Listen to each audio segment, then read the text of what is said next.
Is that in the shot, that tea, or? No, you're good there.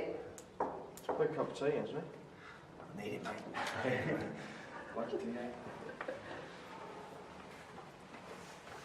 That's right. Yeah. Okay, welcome guys. Anthony, so you start off, obviously very strong squad leading into November, and I must be pretty pleased with the guys you have available. I am, yeah. It's I've said the last sort of 2 or 3 windows, this is my sort of strongest squad.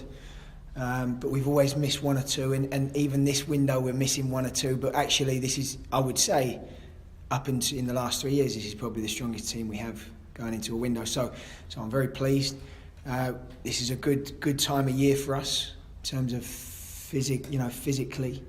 Players have now got a lot of games under their belt. We've just had a window, and everyone's in a good place. Mentally in a good place, and this is the most exciting time of the campaign. So it's come around very quickly, and we're excited to get into it. Anthony, I suppose you probably would have liked him earlier, but almost ideal timing to have Winston return as you start to build a bit of a leadership group around this team and progress forward to the Confederates qualifiers. Yeah, look, he's such an important player. I think, you look at, even the impact Woodsy has on the squad. There was a big response the last window. There was a big media presence. I just felt a big reaction, and rightly so, because Woodsy had gone, has moved to the Premier League, and he deserves all that attention. However, Woodsy's been a big player for the last 3 years. He's played in one of the strongest leagues in the world. The Championship's one of the biggest leagues in the world.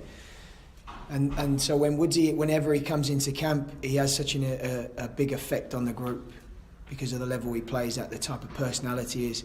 And Winston's the same. When he comes in, in fact, it was the last tour was the USA tour, and since then he's been unfortunate with injuries, and he's missed a lot of games for club and country. But he definitely can't. He's not just a big player in terms of where he's playing, but he's just a good type. He's a good character, and the players respect him. They look up to him, and he loves playing for his country. So we're looking forward to him coming back, and it's a great game for us as well. How important is it for you to be able to have Winston come in and play with the team ahead of the Intercontinental play? That's the key to building teams. We want, ideally we would want all our players together more regular. I think we're quite aware of the challenges we face in New Zealand logistically, time together, all that sort of stuff, and so when we do get the chance to be together and prepare in friendlies like this, it's so important for us. We have I would say probably 7 or 8 days really, actually probably less, probably 6 days on the training pitch before we play the South American team here in New Zealand. Such is the nature of playing at home first. Your players in Europe play on the Saturday and Sunday, which is Sunday, Monday here, then the travel, and then you've got a few days before. So these training days before in Japan are so important, they're crucial. And I'm really pleased with where the squad's at. Everyone's healthy in terms of, no serious injuries. Everyone's available. In terms of once, 3 years ago we didn't have this situation. We had players retiring, not involved, not committing. Everyone's available, and everyone's available from a suspension point of view. We go into this most important games now with everyone's available to play. We've got no suspension, so I'm pleased. And again, for New Zealand, this time of year is so important. October, November, as opposed to May, June, July, even September really, because now we need games under our belt, which is good for us. How close are you to knowing your first choice team with such limited time before the Intercontinentals? I probably, if you'd have asked me a year ago, I could have probably picked this team for November, bar 1 or 2. So I've known for a long time who, and just as we've gone along, 1 or 2 have just changed my mind. A few people have done things in their clubs, but I would say 90%, 95% of the team I know and I've known for a long time. Who are those 1 or 2? I'm not going to say that. Any surprises then? No, I don't think there's. Surprises? No, I don't think there's any big surprises. Look, as we've gone along on this little journey, we've had little, tussles with certain players and drop players and this type of thing, and I've been really pleased with the reaction of some. I think Costa, was disappointed last season to be dropped, but his reaction has been outstanding. I thought in the last window, playing up top with Woodsy, which is it's not a role that he's so used to playing up off, with the front two in his club. But I thought it was one of his best performances. I thought he was very good. His attitude was good. I thought, he really showed a lot of leadership as an experienced player.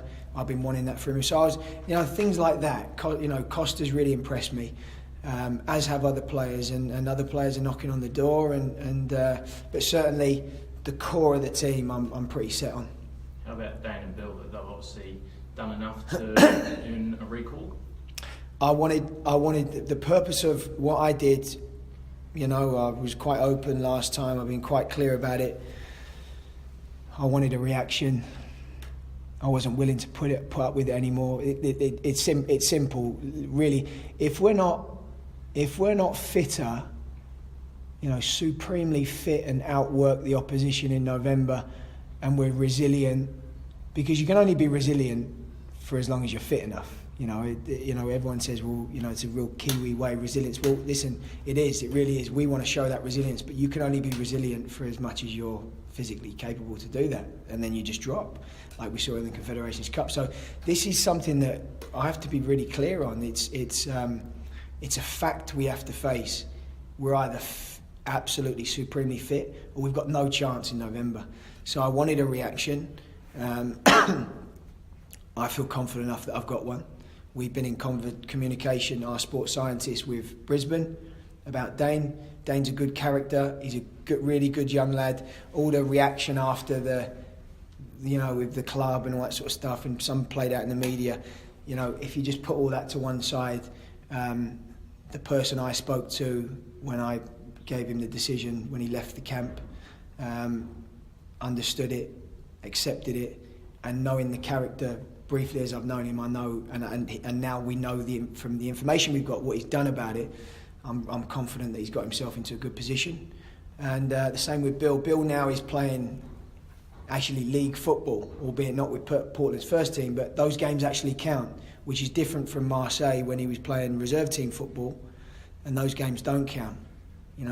Sort of those games. There's just nothing riding on those games. But where he is now, they have, and I'm confident that we've got a good reaction from the squad, and this is a non-negotiable, But as the national team manager, we can only do so much. The players are responsible for this. We have very little control over this. Has there been a benchmark? So that they've had to reach. So whether it be a yo-yo test or certain fitness tests that they've made? We have a series of probably 4 or 5 tests that we do, and as you can imagine, it's all contextual, because you can't do the same test for him and him because he's got a game on a Saturday with his club. So there's lots of different scenarios. There's only actually very few that we can use in our limited time and the window we have. Body fat, all these types of things. But there's some basic ones that give you an idea where the player's at, where his head's been at, where his nutrition's been at, lifestyle, all those things. There's some pretty clear ones that gives us a basic understanding, coupled with information from the club and etc. etc. You touched on the disagreement that there was played out with Brisbane, Anthony. Have you smoothed that over? Have you had any discussions with them? I don't think there was a disagreement. I think Brisbane's a good club, run by good people, good coaching staff, experience. Craig Moore in there is a legend in the game. Now, if I'm in their shoes and a player gets dropped on the basis as he did, it's not an easy situation. It's an uncomfortable situation. I don't have anything to comment about Brisbane because it's not my business to comment on how they do things. All I can comment is on the shape Dane turned up in, and the standards we have now for our team, and that's consistent for our squad. But I think the fact since then, the communication between our sports scientist and Brisbane has been very good. They've been very helpful. They've sent us the information we need. They've been really, really good. So I don't think there was a disagreement. I think stuff just come out in the media, but they're a good club, good people, no problem. Steph Marinovic is the clear number one Glockman now. Glenn Moss has been behind him for a little bit. The inclusion of Michael Wood, what does that now say about Glenn Moss's future, and what do you like about Michael Wood as an addition? I think what it says about this scenario is we have one game, so straight away I've taken 2 keepers as opposed to 3. If we had 2 games, it'd be a big risk to take just 2 keepers. You get 1 injury, now you got 1 left, you go in the second game and you're calling keepers in, so that's why we take 3. We got 1 game, so we're taking 2 keepers. Look, it's, if I can communicate this correctly, it's quite straightforward really. If Mossy comes with us on this window to this game and doesn't play and misses the first game for his club team and then goes back to his club and finds himself sat on the bench for 3 or 4 weeks, and then we might need to rely on him in November, he's not going to be ready for us. So the decision was with the club. I was quite happy that I want him to stay, fight for playing now, so he gets a chance to have 3 or 4 games under his belt. If he gets that starting spot, and in November he's back with us, and if he's called upon, he'll be in a better position. So Mossy's a good character. He's a leader in the team, and but I want him playing games. And Michael Wood, we really like Michael Wood. He's a good young keeper. We were actually quite lucky now from where we were a few years ago. We've got quite a good bunch of goalkeepers around and dotted around. And Jake Gleason's injured at the moment. He's back from injury. He's been sat on a bench. Michael was very good in the Under-20 World Cup. I'm a big fan of him. He came to Brisbane with us last year. He spent part of the camp with us. He's a strong character for a young kid. I would say this, if anything happened, touch wood, with Steph versus Japan, and Michael had to step in. Of course, I wouldn't make this decision on bringing Michael if I didn't think he could do this, but I'd have no problem throwing him in against Japan because he's brave enough, he's big enough, and he's playing games as well. So I think he'll play tonight against Brighton, Friday night for them. Was he still in your plans long term? Yeah, 100%. Yeah, there's no change there. But listen, it's just one of those where, you know, I talked earlier on about this is a good time for us in terms of getting games under our belt. Tricky part with the A-League is the A-League just starts in October. However, a lot of the clubs have been having games. It's the same for Mossy. We need him playing. If he's going to be called upon in November, I don't want him being sat on a bench for the rest of this month, for the whole of October, and something happens to Steph and Mossy steps in, and something happens because he's not ready. Do you know what I mean? So yeah, he's 100% in our plans. But the fact that you've chosen Wood, does that mean that he's effectively moved up into that number 3 indefinitely, as opposed to say the likes of Lisa and Tamati? I don't think it's not straightforward, and this is not. I don't know who my top 3 are. I've got a good idea. I think it's always going to come down to when you've got a bit of competition there, and this is not black or white, because you can probably look through the score and go, oh, hang on, why didn't you do that for that position? But it's not black. These things are not black and white. But certainly for the goalkeeping position, I've got my ideal top 3. But then it's going to come down to who's playing games, who's sat on benches, and you know, Tam has been great for us, and I love having him in the squad. I'd have no problem throwing him into the game. But at the moment he's sat on a bench in Denmark. You know, it's lots of difference. Max Crocombe, who I really like. I'm a big fan of Max. He was great for us with the 23s. I'm such a big fan of him. I made him captain in that tournament. Good character, technically a good keeper. He's now doing very well in his club. So there's 3 or 4 keepers, but it's going to come down to playing games versus sat on benches, that type of thing. Have you had communication with Ernie Merrick about potentially giving Mossy more game time? Yeah, but that's not my decision, is it? That's not, you know, I spoke to the coaching staff there. You know, we have a good relationship. One thing I will say about Ernie, in my time here and his time with the Phoenix, I would say out of all the all the club teams, really, Ernie was fantastic with allowing his players to go and play for the national team. I actually never had one issue with Ernie. And I always got the feeling he was encouraging players to play for their national team as well, which is not always the case. and you can understand why, because managers want the players for them to help their own jobs and their own team. So I have no problem with Ernie. I know Mossy's very respected there. He's obviously a quality keeper. He's a great character. He's a leader. He's an experienced player, and I hope this decision now that we've left him will put him in a position where he starts next week and he plays games and he's in a much better position. But we've got a good relationship with him. How concerning is Tommy Smith's injury? Well, concerning to the point where I want him to come back quick so he can get some games under his belt. He's just been unfortunate. He's had his hamstring injury and he's aggravated it again in training, and he's incredibly disappointed that he's not really starting for his team and also for us. I have to say, the last window we had the press conference and there was a few little comments about players not here. Everything's been said about Thomas in the past. We've dealt with it. He's owned up. We apologise. All that's in the past. And he's been unfortunate now with injury. This time last year he had the back injury. He went and had surgery on his back. Then possibly it's all connected. It's affected his hamstring. And he's missed a load of games for his club. He's missed the start of the season and he's missed games for us. But one thing I will say about Tommy is his communication with me has been outstanding. He's disappointed. He's probably communicated with me more than any other player in terms of keeping me updated, how he's going, asking how the team's doing, asking how the planning's going, watching, keeping up to date with the last window, the games. He's probably communicated to me more than anyone. So I know he just wants to get back playing and he wants to be a part of this in November. But we need him to play games. Does a fully fit Thomas Smith make your starting 11?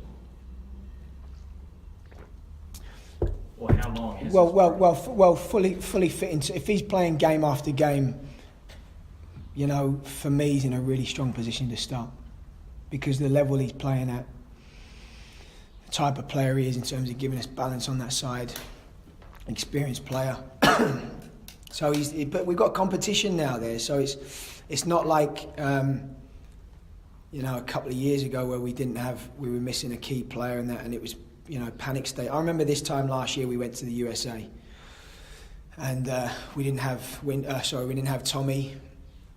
It was Jorah's first window back and he hadn't played many games. Same scenario as now. Phoenix hadn't played many games leading up to this window, so Jorah didn't play that first game against Mexico. We had Liam Graham making his debut. We had a slightly different squad, less experienced squad there. And I got to be honest, I was uncomfortable going over there, flying over to America, playing against Mexico with a young kid making his debut. With Themi in there at the back, we had, no Tommy. So I think it goes to show how far we've come over this period where we now come into window and we're missing Tommy and we're disappointed. But in actual fact, it's not defining for us. Whether Tommy's with us now against Japan or not, it's not defining on the outcome of our performance in the game versus Japan. We'd love to have him, but we've got a good enough squad to deal with this game. What's this match about for you, Anthony? The key thing is now we got a really good amount of time on the training pitch. We really want to prepare with so much intensity in terms of this game is about for 90 minutes total concentration and focus for 90 minutes. Physically we have to compete for 90 minutes, be relentless. Something that we've just got to take now a big step forward, but not for 60, 70 minutes, for 90 minutes. And the biggest thing we've got to believe. We have to believe in ourselves. The underdog tag for me is gone. I think myself and the players, I think we all agree now that doesn't serve us and it's gone. We don't hide behind that. But that doesn't just mean when you say we're not underdogs anymore, then you suddenly have confidence. So we have to now work. We have to have a clear plan. We have to have a good training week. It needs to be intense. It needs to be focused. And we have to be confident. We have to back ourselves. This game is about us completely believing in ourselves, playing our brand of football and not giving these teams any respect. We can't give these teams respect as underdogs. It just can't happen anymore. So if we get these things right, physically, You know, no lapses of concentration, total focus for 90 minutes. If we get these things, you know, total belief in what we're doing in ourselves, no fear. We get these right, we've got a great chance to put on a show against them. If we fast forward 8 days, what would be an ideal situation or scenario for you coming back to New Zealand? Would it be knowing your exact first choice 11? No, I don't think that would be a goal of mine. No, that's not a goal of mine at the end, because like I said, I have a very, very good idea about that. I think the objective is to Saturday morning to wake up, and for us as a squad to, after the game, to wake up and know that we have just away from home taken a top team in Asia, a World Cup team, right to the death, and if this is a two-legged affair, we're going to take them at home, and we've got a great chance of winning the tie. So we got to view it as a two-legged type affair. We're away from home. We want to be, you know, coming out of there with a big performance. We want a result, and we want to still, if this is the first part of a tie, we want to be very, very strong in the second leg. Are you intentionally taking that dress rehearsal mentality, because that is going to be the case with the Intercontinental? I think we have to. I don't think there's no other way to do it. You know, if I was to sit here and say we're going to try things out, and even what you just said there about the objective of knowing I think that would just be hiding behind, you know, look, we want to go there and get a result. We want a big performance. We want pressure on ourselves. We want to show what we can do. Now's the time. You know, we want to deliver. It's the things I've just said, you know, the three areas: confident, believe in ourselves, fitness, you know, relentless, focus, everyone doing their jobs for 90 minutes. These are the things that I want to see. If we do that, Japan have got problems against us, that's for sure. And if we do that, we get performance. We've got a great chance of getting a result, and that's how we need to frame it, because that's how it's going to be. That's the confidence we need to get out of this tour. In terms of the performance and style that we're going to be potentially seeing in Japan, how similar is that going to be to, you know, come to the World Cup playoff? How similar is that going to be? For those who haven't seen Japan, for me, it's very similar. Similar in the sense that they probably go back to front, probably a little bit quicker than some of the South American teams. Some of the South American teams play a little bit more, but they still have that attitude of when they go forward. And it's identical to Japan. They go forward so quick. They have very fast players that, and when they have players on the ball facing forward, they bombard your box and they look to go in behind. Incredibly strong out wide. Really, the wide play is a big part of their, you know, game. Really fast, explosive, and that's very similar to the South Americans. And you remember Mexico is very, very similar in terms of when they get the ball wide. They get someone out facing forward, and then they just go. So it's a very, very it's a great game for us. Very similar to what we're going to face. What they're going to throw at us defensively is probably what we're going to face against the South Americans in terms of running in behind and quick players. Clayton Lewis, obviously great news that he's heading over to Scunthorpe. What are the chances of him featuring in the playoff? Would he have been selected if this deal hadn't come up? Excuse me. Clayton, for me, do you know what? I'm so surprised he's not been signed sooner than this. To be honest, I'm so pleased for him. He deserves it. He's a young lad, good player, big future ahead if he gets his head down. And really pleased he's made the move. I think. Look, the process with his visa and everything's taken a long time. It's probably hindered his opportunity to come on this window. I think it's very complicated. Now it's down to him. He needs to get in that first team, and he needs to prove to the national team that he should be here. It's similar for everyone. But what I have to say is it's a great sign for us. It's a great position for us to be in, where we've got another player at a professional club. These are all players that 2 or 3 years ago were getting criticised, and you know, we were throwing caps around, and you know, but they've all now progressing, and Declan's and Sam Brotherton's, and all these players now are progressing and getting professional contracts. So we're really pleased. And Clay, as I say, I'm just really shocked that he hadn't got a professional contract before.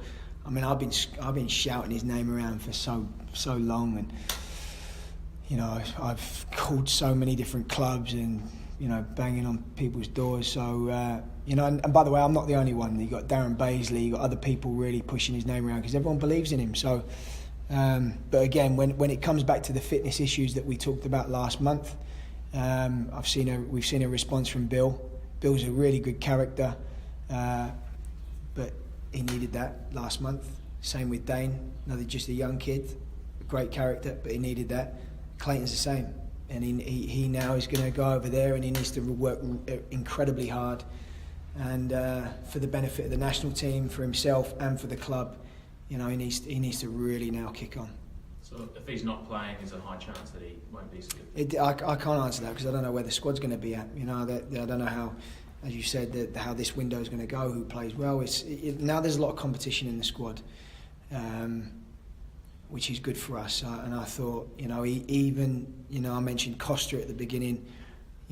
Costa I thought did really well in the last. So I was so pleased for him, and which also adds another dimension there, because Costa hasn't been starting. So we find ourselves in a good position where, again, this time last year we were heavily reliant on Clayton Lewis. Now we've got a squad. Very good. Thanks very much, guys. Thank you. Cheers.